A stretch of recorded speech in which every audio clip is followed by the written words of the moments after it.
government is put together like that, you know, I should probably be behind me. Government is put together like that. Let me back this up since get a little closer. Because it keeps it. I think I just lost my train of thought for a minute, but government is put together basically like that because people. They're just doing their jobs, and if they're just doing their jobs, then you have a tendency of them to not want to do something that might be something where they have to enforce the Constitution, maybe in some cases on a superior. And if they kind of, you know, stir up the waters or something like that, then they could lose their job, they could lose their paycheck, they lose their, you know, mortgage, they got all these bills, and then they work 8 hours a day, and then they go home, and then they have 4 hours, maybe they catch The Simpsons or something like that, and then they go to bed, and then bam, they're back in there doing their job again, you know, and they don't get a lot of vacation time. You know, they keep them very busy so that they can't really self-educate, you know, and that's really what the problem is in society in general, really. I feel that anybody that's working 40 hours a week is forced to go and punch a clock 40 hours a week. They don't have hardly enough time to self-educate, you know. And just more, you know, more of my own personal feeling, you know, in our public schools with technology, we have internet now. You know what I mean? We don't need the buildings, the public school buildings anymore, really. You know what I'm saying? I mean, most people can just educate their children from their own computer. You know what I'm saying? You have all these online courses. Why don't you have online courses for your children? And then you're actually there monitoring what your children learn. Oh my God, what concept. You're not sending them to this building where some teacher that you don't know is, you know, giving a lesson to all of your kids, and you're not sitting in the back. I mean, don't you really kind of just, you know what I'm saying? You don't want to be just sitting in the background, you know what I mean? Just watching what they're teaching your kids, you know? So, if you watch Glenn Beck, I think here's my feeling on Glenn Beck. You're watching what he's doing, all right?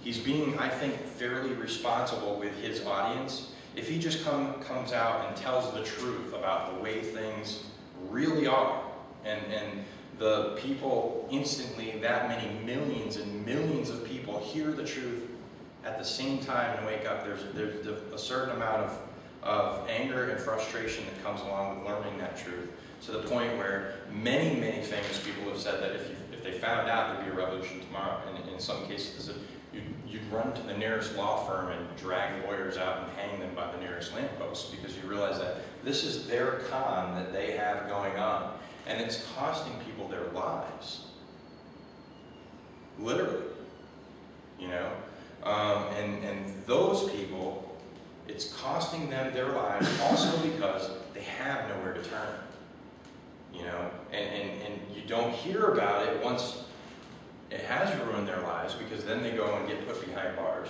All they can do is write a letter every once in a while. Not many people write letters anymore. We all have speed dial, so they get sent in there with no contacts, because they won't give you your phone so you can write down your numbers and that sort of thing. So they block you out from the outside world, and then the rest of it's like almost like they're removed from existence, and we don't even see them anymore. So that they're just kind of weeding out society, you know what I mean? Of all these people that might be just a little bit angry about the way things are going on, anybody that might be a possible leader, you know, that could rally people together and get them to do an assembly, you know what I mean? Where the people assemble and they go, hey, what's going on? What are you guys doing over there? You know what I mean? I mean, that's you know, what's going on? What's going on in here? You know, if you have people working and you're running a business or something, you know, and like I was the boss and you guys are over there in the back room screwing around or doing whatever, you know, what's going on? Get back to work. What are you doing? You know? And how many times we see people standing on the side of the road there, and you know, there's 5 guys around this, you know, one guy who's digging.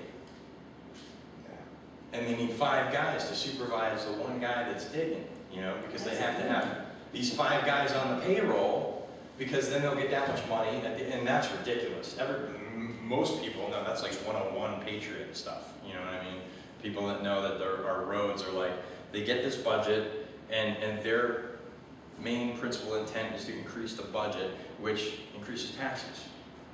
You know, they don't, yes, let's increase our taxes. Budget is like tax, budget and taxes, you can pretty much, those are synonyms. You know what I mean? What is the budget going to be this year? Okay? How much are you going to tax us? Okay? Nothing. Let's not have a budget. You know what I'm saying? I take care of my own little backyard here. You know what I'm saying? I got my 3 or 4 neighbors. If they need help, I got my guns. I don't have them right now. You know what I mean? But the fact is that we're supposed to be helping each other out and being available. You know, and it's because most people, they're just so apathetic. You know, about changing things, and as long as they're just kind of moving along, and as long as they're not disrupted and knocked off track, and, you know, they're just going to keep moving along. You know what I'm saying? It's not until somebody actually takes them off the highway of life for a little while, and then they go, oh my God, well, so everything's really messed up. How did we get here? You know what I mean? Now I'm having a little hard time doing something about it. So I just recently spent a little bit of time in Rock County Jail, and before that even, I knew of what was going on in the prison system. I had been researching the for-profit prison system, okay? And it was partially due to that research that I think that they, you know, had some other little thing that they were like, now we got him. You know what I'm saying? Now we got something on him, let's go get him, you know what I mean?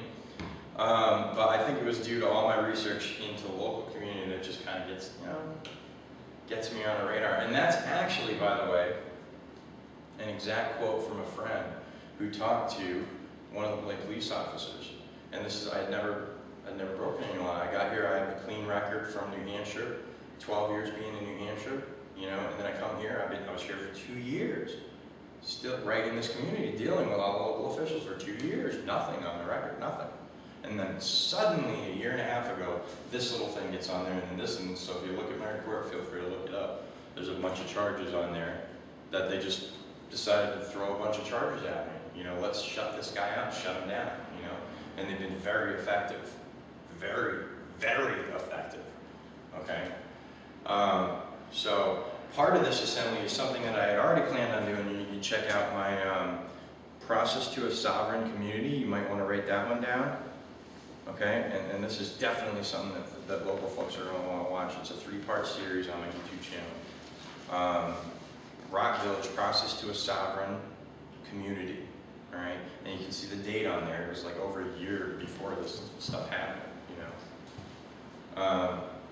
And what it talks about is people taking responsibility for their own life, their own surroundings, you know, and now we're going to handle our own affairs.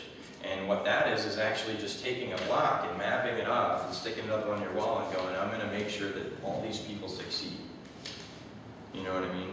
There's like a whole bunch of businesses in the local community, you know, maybe in that just a few block radius, you know, map it off. And I mean, we've got this little dented can store, you know, right near where I live. There's so many other little businesses right on that, and I map them out, and I've already written them down, and you know, gone and talked to some of these people, and imagine where you could get 80% of everything you need right there in your local couple of block radius, okay? And then if you start shopping there, lo and behold, there's going to be another job available right in your local community, you know. Then you could work it out to where you say, hey, look, we're local employers, you know what I mean? We're gonna get you more business if you will turn around and hire somebody from within this block, this physical block, the next time you want to hire somebody. You know what I'm saying? So that's something that, you know, one local community, imagine how that combats the oil companies. You know, that's that right there. If people just started doing that one thing alone, the oil companies would be like bankrupt, you know, so fast that they'd have all kinds of surplus. You know, gas would be like $5 a barrel or something. You know. Okay, so what do we got here? All right, so what do we go? Like 45 minutes, 2:45. Let's take a break for like 5 or 10 minutes, and if people want to ask questions, go ahead. I'm going to turn this off for right now.